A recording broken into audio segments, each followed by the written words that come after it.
Seated staff position, belly and gaze, belly button gaze locked forward, cactus arms, and then we're gonna thoracically rotate from side to side. So really incorporate the core, feel that side to side control. So don't just crank from side to side, but try to create a little bit of control and resistance there. So this one's kind of subtle, and it's another one where, yeah, you could just like fling yourself around, or you could really recruit, stabilize at the center line, and move with control. Focus on that rod of the spine going down to the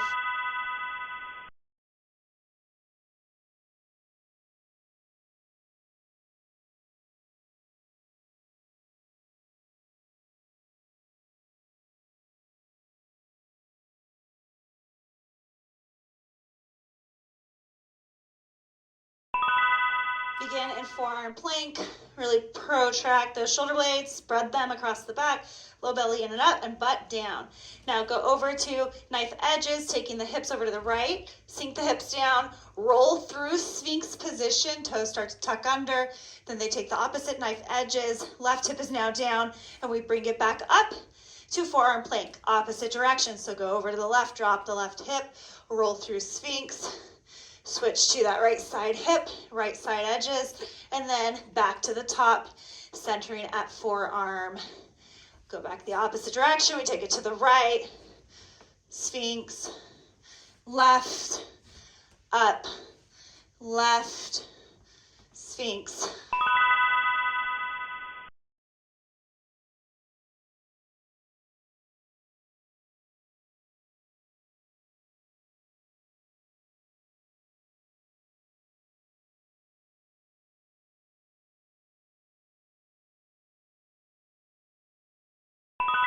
Starting in your classic sit-up position, lift the chest, lift the shoulders, and then lift the left knee, tap right elbow, left knee, plant that foot, opposite limbs, opposite side, plant that foot, and then lower back down. So first we crunch, we lift up, but don't crunch forward, crunch up.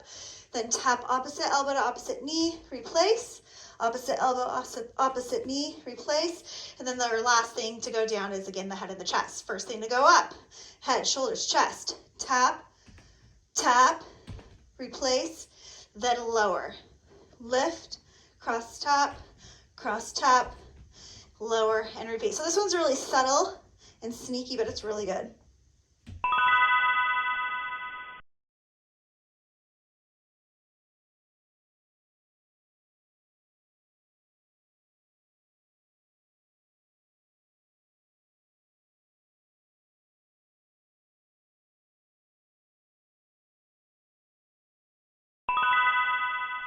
Next, starting in kind of a shortened plank position, you can either step the right foot to the outside of the right hand, step it back, and take the left one, left side of the hand, and back. If you want low impact, high impact, we create a little hop back and forth, almost like a mountain climber, but instead it's this sort of side lunge position, back and forth. So low impact, just stepping, but more of a buoyancy and bounce here, more agility, these little lunge hops. So last one was kind of subtle, and this one is not subtle at all. Both are effective, and that is what we're here for today, to do the work.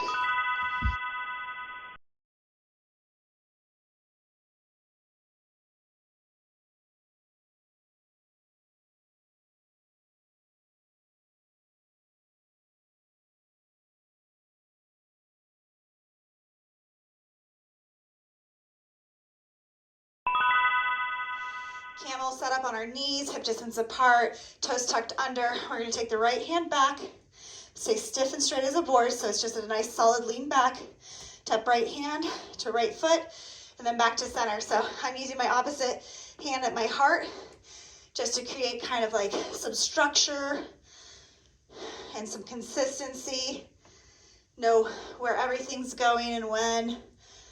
So just stay nice and straight and strong, okay? So we're really blending the quad up that front line of the body, but stabilizing it all like with the back. So this kind of shortening here happening is really holding us up and encouraging the front line to stay nice and straight and strong.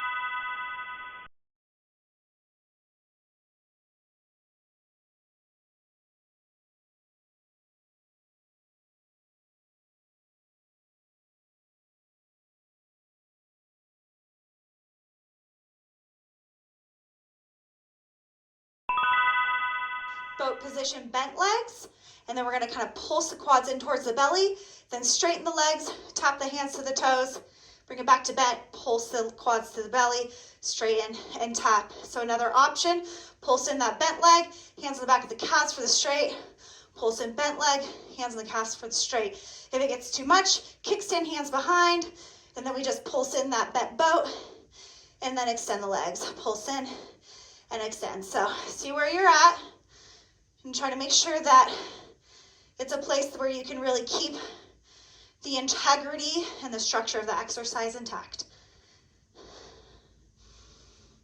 Use that breath, fuel the movement.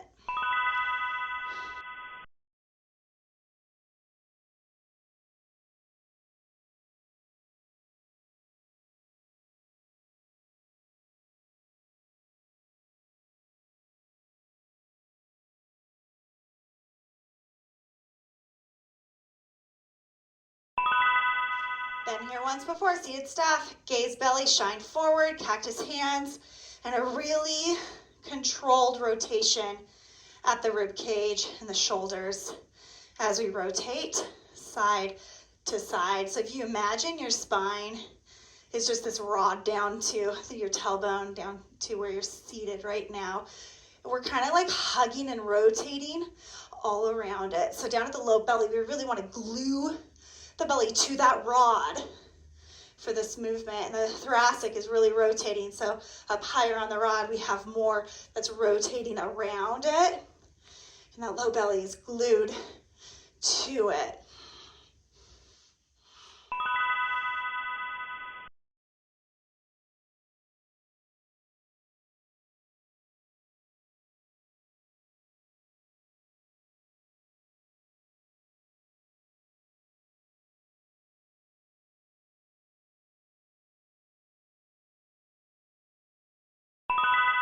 Forearm plank.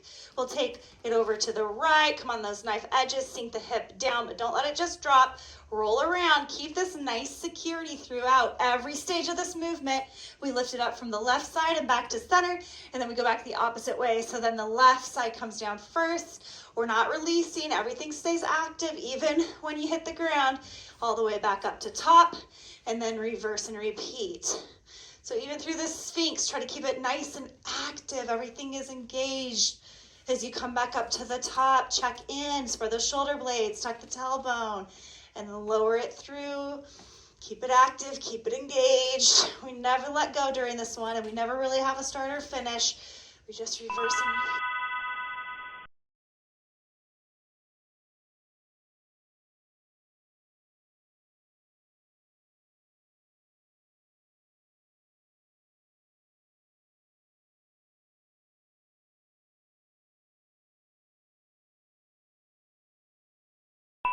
Sit up position, lift into that crunch, cross elbow, opposite knee tap, opposite knee tap. Last thing that lowers is the upper body. Lift the upper body, tap, tap, and lower and repeat. So now we've been here before. We can kind of pick up our pace on this one. This one is just, I don't know what it is about it, but it just feels really good once you get into a rhythm and you start to feel that subtle burn. I think it's because it seems like it's going to be simple, and then you feel that you're getting something out of it. So it's got that kind of velvet hammer quality to it.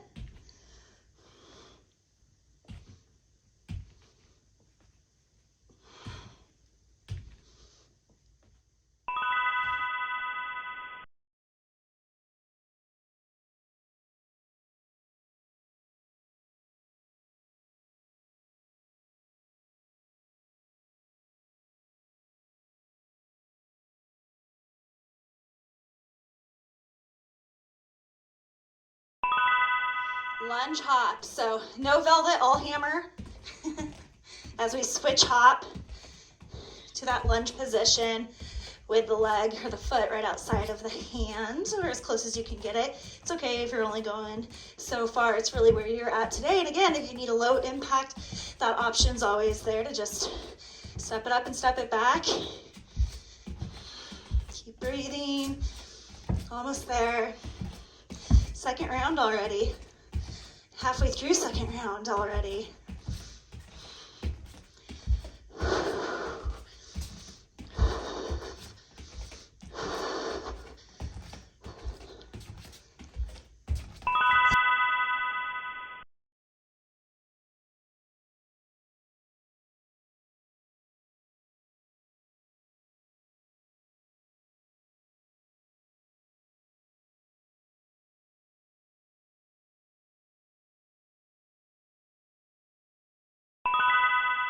Camel lean backs, we'll start to the right, keep it nice and strong, stiff as a board. Nice strong front, side and back side. Like there's two boards, they're pressing together. We lean back and come forward, shifting side to side.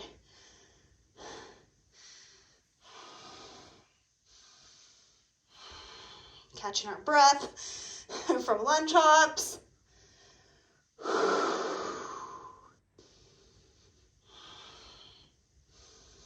We're not here for easy though. That's not why you're doing this program. We're here for change and evolution.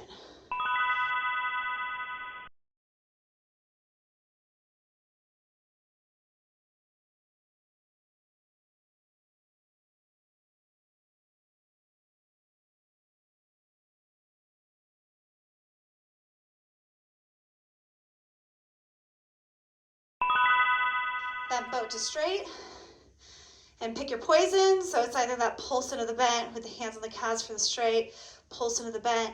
Maybe you've got kickstand hands, or maybe you're bent to toe tapped fingers.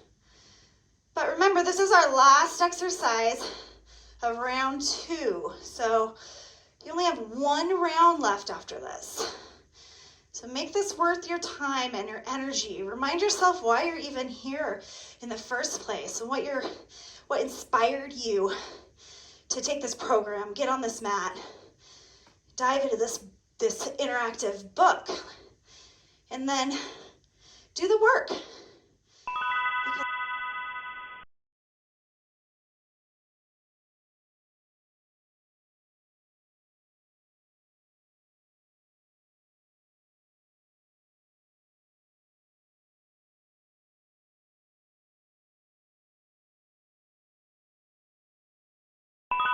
Seated staff rotations.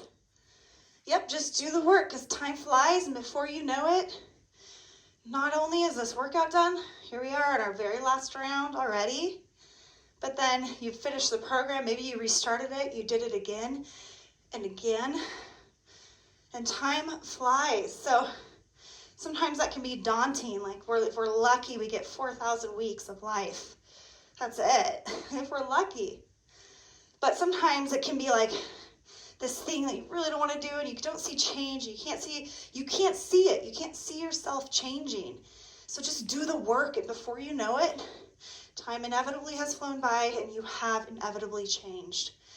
It won't just...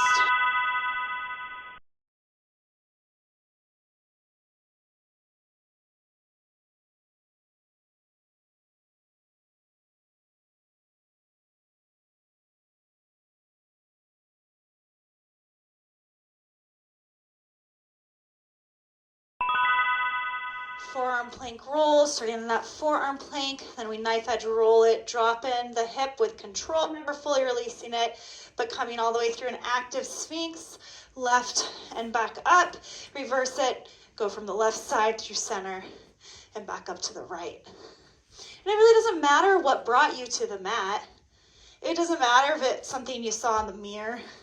It doesn't matter if it was an injury that made you feel weak and you want to be durable and strong.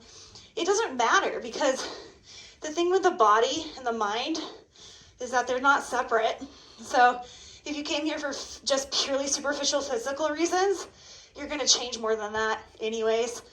And if you came here with all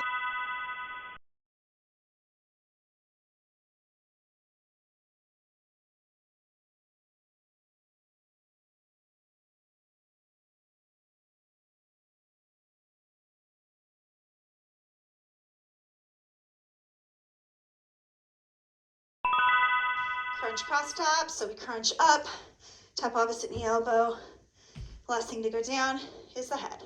Lift, tap, tap, lower. And the other thing about it is it's not just physical and mental. It's not just brain and body, but it's hormones too. All the positive things that you're releasing in your body from exercise, the dopamine and serotonin. So it changes the way that you feel. It literally changes your happiness level, increases it. So here, like I said, it doesn't matter. It doesn't matter what brought you here. You're going to get all the benefits nonetheless if you stick with it and you just show up. Just be consistent, be curious, see what the next day holds.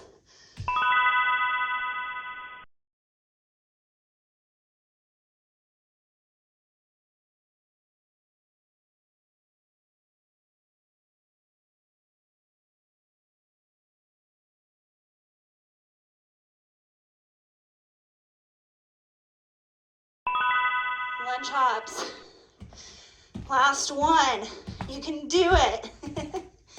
This one's not as easy for me to talk through, but I did have a couple more things I want to say on the subject matter. And one is, it doesn't matter how many times you have to start again.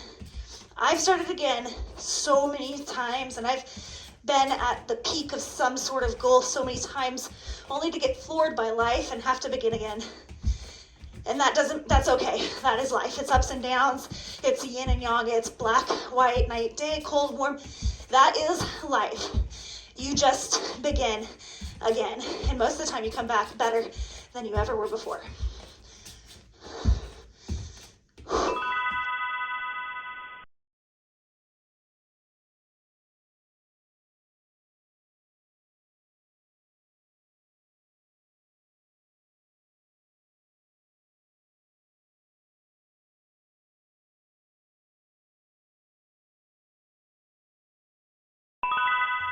Camel lean backs, right hand, right foot, center, left hand, left foot, and center. Nice and straight and strong.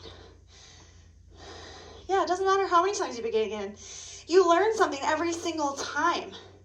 So it just matters if you want to progress. It matters if you want to change. It matters if you want to do a little bit better, get a little bit better each time. It matters if you want to learn from your mistakes, or if you want to learn and change and develop out of curiosity's sake. Because practice doesn't make perfect, it makes permanent in the sense of what you practice, you will repeat. If what you practice is perfect, then sure, I suppose, but